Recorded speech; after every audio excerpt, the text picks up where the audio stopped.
Aikisha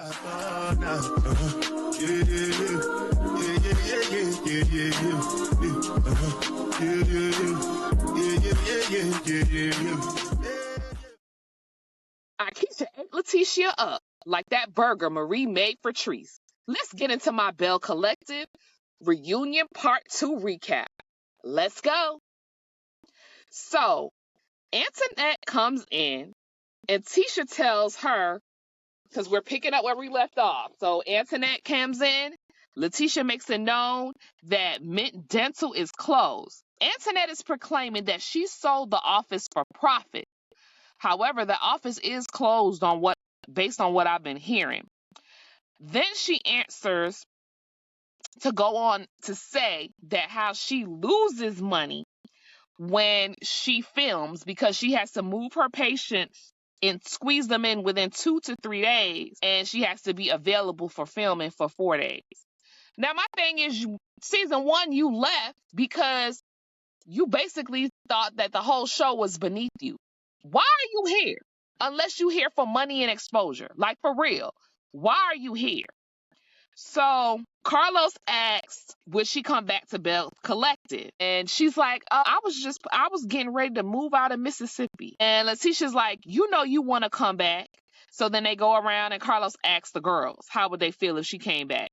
They all raised their hand and said it was okay, even Lateishia. I don't know if Marie did because they didn't show her. So then she finally leaves the stage. And it's just like, I don't know what was the point of her even coming. I mean, she stirred the pot a bit, but it was way over the top. And you guys can let me know how you feel about it. And please like, comment, and subscribe. And turn on your notifications so you're made aware the next time I drop a recap. So next, we have the men come out on the stage. And it's only the men. The women are backstage. So Carlos asks Willie, where does he think the friendship went wrong with Glenn? And Willie was like, we were all good when we left New Orleans. I don't know what's happening with Glenn. Me and Glenn have had conversations, behind the scenes. And I don't understand where it all went wrong. He's like, with him and Cliff, Cliff has always made his feelings known about Willie, and Willie always knew where he stands. He's saying that, his issue with Cliff is that when Cliff is sober, Cliff is a cool guy. When Cliff is drinking, he's mumbling, he's belligerent, and he's very disrespectful towards his wife. And he was like, that's where me and Cliff have a problem. But at least with Cliff, I know where I stand. So Glenn keeps saying, I'm from a whole nother world. And I'm like, what world are you from, dude? You a working man on a tugboat. What whole other world are you from? Willie is from up north. Glenn is from the south. Like, what's the problem? Like, why do you feel it just gives that Glenn is projecting his inferiority to Willie and Aikisha. That's just what it gives to me. I'm sorry. It just feels like Willie and Aikisha, they have a seemingly strong marriage, a united front, and it seems like Glenn and Lateishia take issue with that because that's the kind of the marriage that they want. And I'm just sorry. That's just what it seems like to me. And you can let me know your thoughts on that as well. So Glenn says that, we do have a little jabbing and back and forth, but things just went left when you told me to suck your bells. So Cliff chimes in and he's like, I can take a joke. Glenn can't because he's a street guy. I'm like, oh, okay. So Glenn is a street guy. Okay. So Willie says, so JJ is asked, like, what does he think is the problem? And JJ says, you can only take jabs so many times before things go too far, and everybody is not going to continue to play with you or take the disrespect. So, somebody is going to get tired, and that's when things escalate. So you can't be calling people's wives out of their name and think people are going to take kindly to that. And Glenn also chimes in and says, he thinks that Willie thinks he's holier than thou. Him and Aikisha, they think they're above everybody or whatever. And Willie, quickly, denounces all of that. And if you listen to the Willie and JJ podcast, Willie discusses like how he grew up and stuff like that. So I do not believe Willie presents himself to feel like that he's better than anybody. I really don't. And again, I just really feel like this issue is because they are intimidated by the Colognes' marriage. I just really feel that that's what it is. And, Glenn is not intimidated by Cliff because Cliff got a wife that he stresses out and they got a bunch of issues. JJ is just as country as Glenn.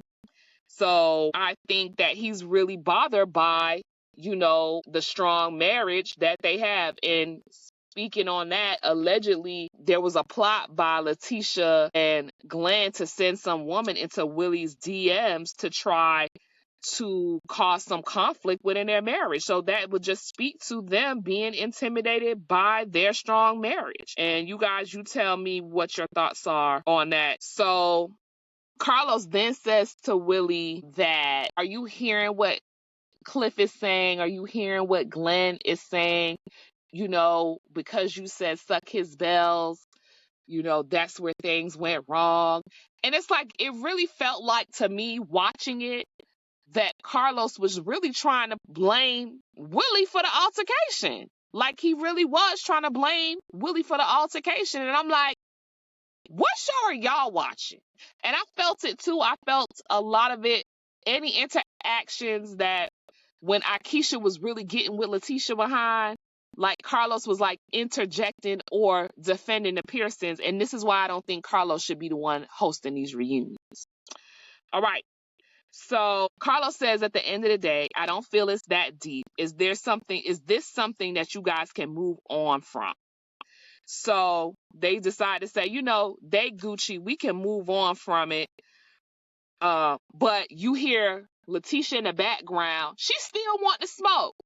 She's like, but they did this and they did that and this, that, and the other. So it's like, Lateishia wants it to be a problem. And I'm not gonna lie, I'm like disappointed in Lateishia this season. People are saying that, Lateishia lies a lot and does a lot of things behind the scenes. So I'm really disappointed in Lateishia's behavior that we're getting to see this season. So now everybody comes back to the stage, husbands and wives, fiancés, and everything.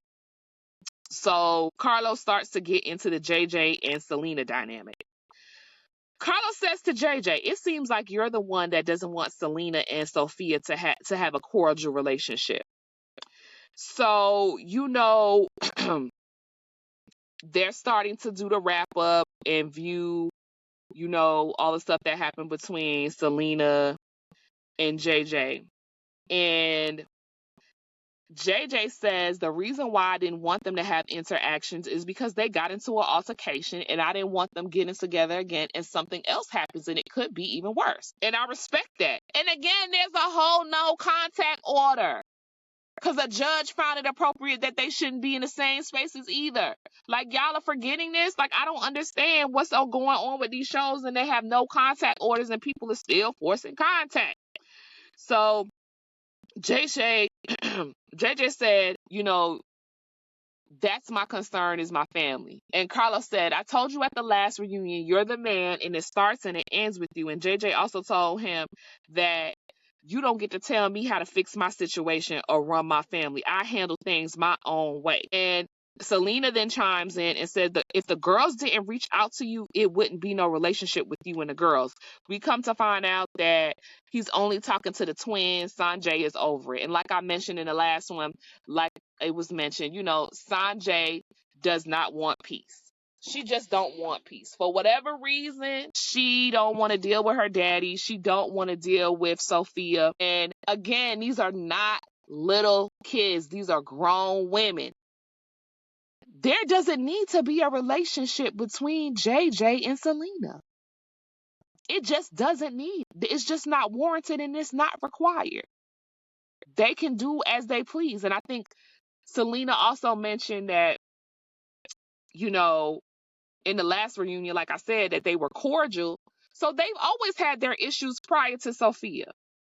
So JJ told, Selena that he doesn't need to worry about the relationship that he's having with his daughters. It's for them to fix. And Selena jumps in and says, JJ and Sophia have been disrespecting me for years. Again.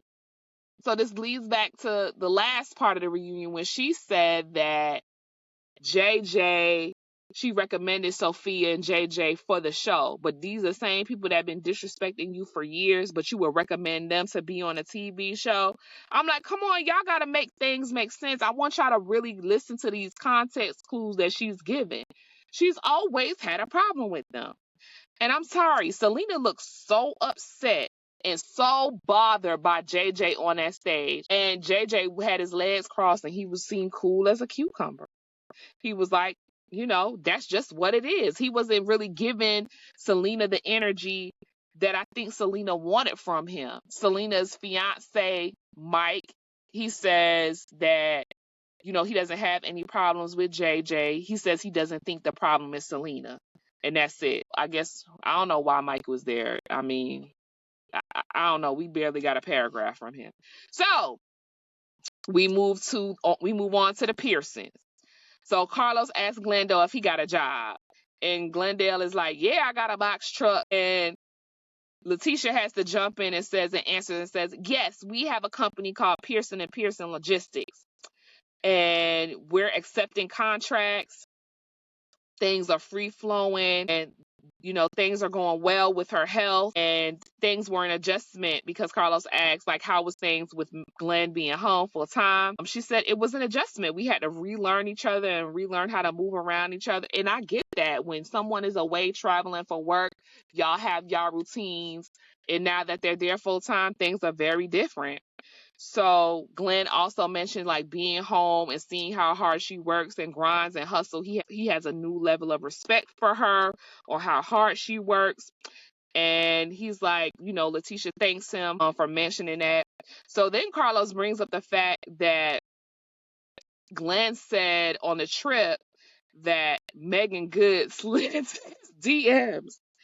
Come to find out, that wasn't actually Megan Good. It was a fan page that slid into his DMs. And Sophia then says, oh, you can't cheat with that one. And I was like, damn, Sophia, where did that come from? So Lateishia fires back and says, well, your husband goes out the country to cheat on you. And Sophia said, let that man cheat in peace. I was like, what the hell is happening?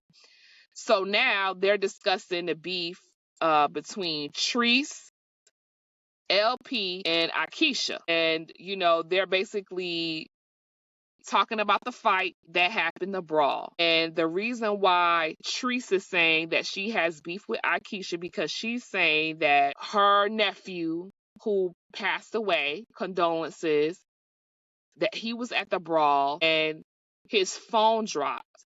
He said production gave the phone to Aikisha, and when they tracked the phone, they said it's a couple of houses away from Aikisha's house. Aikisha and Willie both say that they never seen the phone, didn't have the phone. Then they say later that Aikisha's niece had the phone and threw it out the window. Let me know if I'm right or wrong, if that's what I heard right. So, of course, Trice is very emotional by the passing of her nephew and stuff like that. And Cliff kind of gives her a pat on the back. I don't know, child. It didn't seem very loving to me. But, long story short, they don't have the phone and the Colognes didn't take the phone, which is technically true. That's it. So Aikisha is saying that she came to Trice's event to support another business owner, and her husband is there in Mississippi because she's there in Mississippi, and that's where she's from, and that's why she's bringing business to Mississippi. She says she's not coming to Mississippi to have people come for her or her husband. And Lateishia goes to jump in and says, well, it didn't have to go that far. She said, Aikisha, you started it by telling Willie while the argument was going on, saying that you don't give a F. You don't tell them we don't give a F about how they feel when the back and forth happened. And Aikisha said, don't tell me basically how to handle things with my husband when your husband is known for cheating on you. Then Aikisha reads Lateishia and says, you don't compete where you don't compare.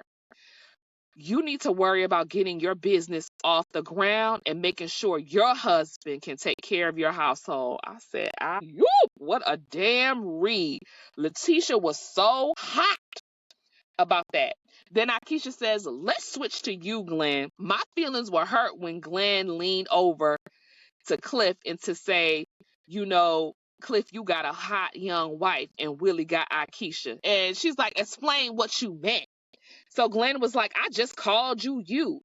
He was like, I think all the women up here are beautiful. I have a black mother and a grandmother.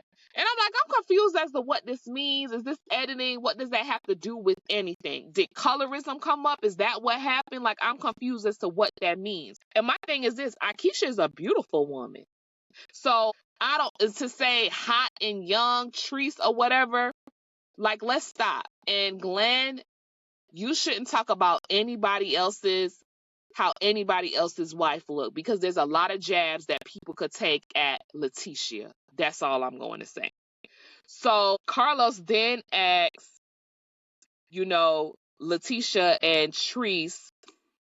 No, excuse me. He asked Aikisha, how did it feel watching Lateishia and Trice say that they want her out of the collective? And Aikisha says she don't care what they say because they're conniving, basically, and they lie. She was like, you can't trust anything that they say. It takes two of them to come up against me. In addition to that, Carlos asks, why do y'all want her out the collective? He was like, the only time we see Aikisha is 3 months out of the year when she's filming here and she's pushing her own agenda. And Aikisha jumps in and said, doesn't everybody push their own agenda? Like, that's what everybody does, and that's what the show is for. And LP is like, don't interrupt me because you can't out-talk me. And she's like, you right, you can have it because that's all you do is talk. And I was like, that was another read as far as Fair Street is concerned. And Aikisha then goes on to say how LP is a liar. She has several conversations with other Belles. Tamra saying, how that LP lies and tries to manipulate behind the scenes. And Carlos interrupts and tells Aikisha to stop. And I'm like, no, this is what we want to hear. We want to hear all of this stuff. And that's what I mean about it seems like Carlos is always coming to Lateishia and Glenn's defense. So they all go around asking, should Aikisha be kicked off to all the Belles? Marie's response was wonderful. Marie said, people have done worse on this stage and nobody has ever called for them to be kicked off the collective. So why is it that you're calling for Aikisha to be collective? And I kicked off the collective. And I was like, bravo. Well said, Marie. Well said. I was like, clock it. And Aikisha then reiterated again, I don't give a damn about what Trice and Lateishia Pearson want. Baby, Aikisha was clocked in. So then they wrap up, basically, and Latrice and Marie comes up. And, Marie says, listen, I'm just tired of the whole thing with Latrice, and I just want to move past it all permanently. And I was like, yes, please. This thing has to go to bed because everybody is tired. Trice was saying, she agrees life is too short to be harboring. And Carlos was like, well, damn, girl, we know you can hold a grudge. You've been holding that grudge for 4 seasons. And Carlos then asked her, how good was that burger Marie made for you from a scale from 1 to 10? Trice said the burger was a 20. She said, I'm going to give credit where credit is due. Carlos said to Marie, will you keep feeding her so you can keep the truth going? The truth flowing and the love flowing. So Carlos then asked them to hug it out, and they hugged it out. And I was glad to see it. The reunion comes to it. And Carlos gifts Selena a bell, a ringing bell. And Gucci and Aikisha was like, we didn't get no bell when we joined the cast. And, I'm like, this. Give me your thoughts about that, him giving her the bell. What kind of message was Carlos trying to send? So basically, they go around and ask what's next. Tamara starting got a weight loss tea, child. Marie opening another facility. LP has some brunch wear. She says it's selling like hotcakes. Aikisha and Willie are writing a book. Of course, opening their bar down in Mississippi. And in addition to that, I would love for you to comment and tell me whose reunion look you thought was the best. All right, best and worst dress on a reunion look from hair to dress. So, favorite hair, Aikisha Holly Cologne. Favorite dress, Marie. Marie's dress ate down, and I also love Marie's look. She looks so classic. And then I would say Latrice's dress next. So give me your thoughts in the comment section. Belle Collective is over. Tell me what you're looking forward to seeing next season. As we know, Sophia has quit the show. Aikisha has quit the show. So what is next for the collective? And until the next recap, Auntie loves you. Bye-bye.